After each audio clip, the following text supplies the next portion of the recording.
Assalamualaikum warahmatullahi wabarakatuh. Perkenalkan, kami dari kelompok 4 akan mempresentasikan mengenai materi tipologi wilayah menurut Klasen.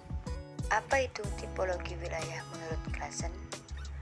Alat analisis tipologi Klasen digunakan untuk mengetahui gambaran tentang pola dan struktur pertumbuhan ekonomi masing-masing daerah. Tipologi Klasen pada dasarnya membagi daerah berdasarkan dua indikator utama, yaitu pertumbuhan ekonomi daerah dan pendapatan per kapita daerah. Kriteria yang digunakan dalam tipologi Klasen yaitu: pertama, daerah cepat maju dan cepat tumbuh.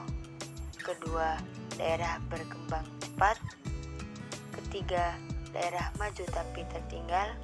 Dan yang keempat, daerah relatif tertinggal.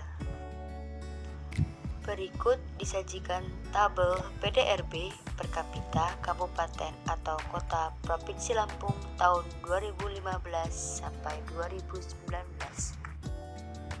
Selanjutnya disajikan tabel pertumbuhan ekonomi kabupaten atau kota Provinsi Lampung tahun 2015 sampai 2019.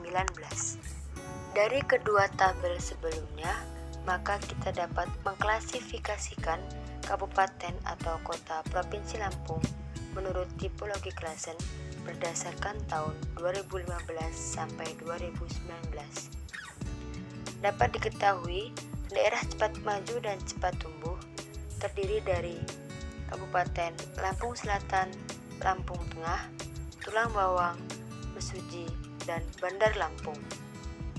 Daerah berkembang cepat terdiri dari Lampung Utara, Tulang Bawang Barat, Pesisir Barat, dan Kota Metro.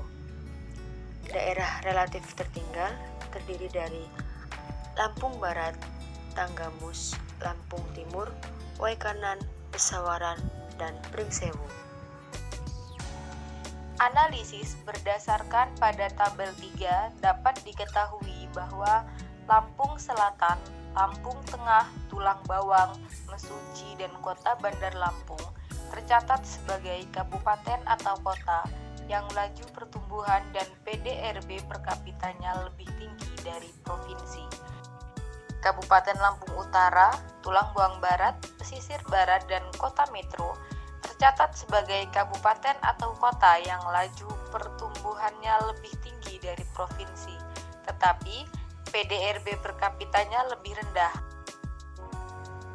Kabupaten Lampung Barat, Tanggamus, Lampung Timur, Waikanan, Pesawaran, dan Pringsewu tercatat sebagai kabupaten atau kota yang laju pertumbuhan dan PDRB per kapitanya lebih rendah dari provinsi. Peranan kabupaten atau kota terhadap perekonomian Provinsi Lampung akan terlihat dari kontribusi PDRB masing-masing kabupaten atau kota terhadap pembentukan PDRB Provinsi Lampung. Selama kurun waktu tahun 2015 sampai 2019, Kabupaten Lampung Tengah menempati urutan pertama dalam penciptaan nilai tambah. Kontribusinya mengalami peningkatan dari 19,35% pada tahun 2015 menjadi 19,75% tahun 2019. Urutan kedua ditempati oleh Kota Bandar Lampung, yaitu 15,61% pada tahun 2015 dan 16,34% pada tahun 2019. Dan urutan ketiga ditempati oleh Kabupaten Lampung Selatan dengan kontribusi sebesar 12,38% tahun 2019. Dengan tingkat perekonomian yang tinggi dan jumlah penduduk yang relatif kecil, Kota Bandar Lampung dalam periode 2015 sampai 2019 tercatat sebagai penerimaan PDRB per kapita terbesar, bahkan lebih tinggi dari PDRB per kapita Provinsi Lampung. Dilihat dari laju pertumbuhan ekonominya, pada tahun 2019 tercatat 8 kabupaten atau kota memiliki pertumbuhan ekonomi lebih tinggi dari Provinsi Lampung. Dengan mengetahui struktur ekonomi wilayah, maka upaya pembangunan ekonomi dapat diarahkan sesuai dengan aspirasi masyarakat dan potensi wilayah. Untuk daerah maju tapi tertekan, kebijakan perubahan struktur perekonomian harus dikembangkan, selaras dengan perkembangan global yang menentang, baik dari segi keunggulan produk dan kemampuan bersaing. Untuk daerah maju, pemerintah kabupaten harus mampu mempertahankan tingkat inflasi yang rendah, stabil dan dapat dikendalikan.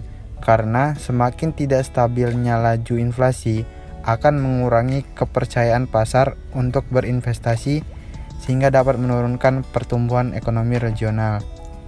Untuk daerah berkembang, pemerintah kabupaten harus mampu mengalokasikan anggaran untuk belanja pemerintah yang proporsional sehingga mampu memberikan efek positif terhadap pertumbuhan ekonomi regional.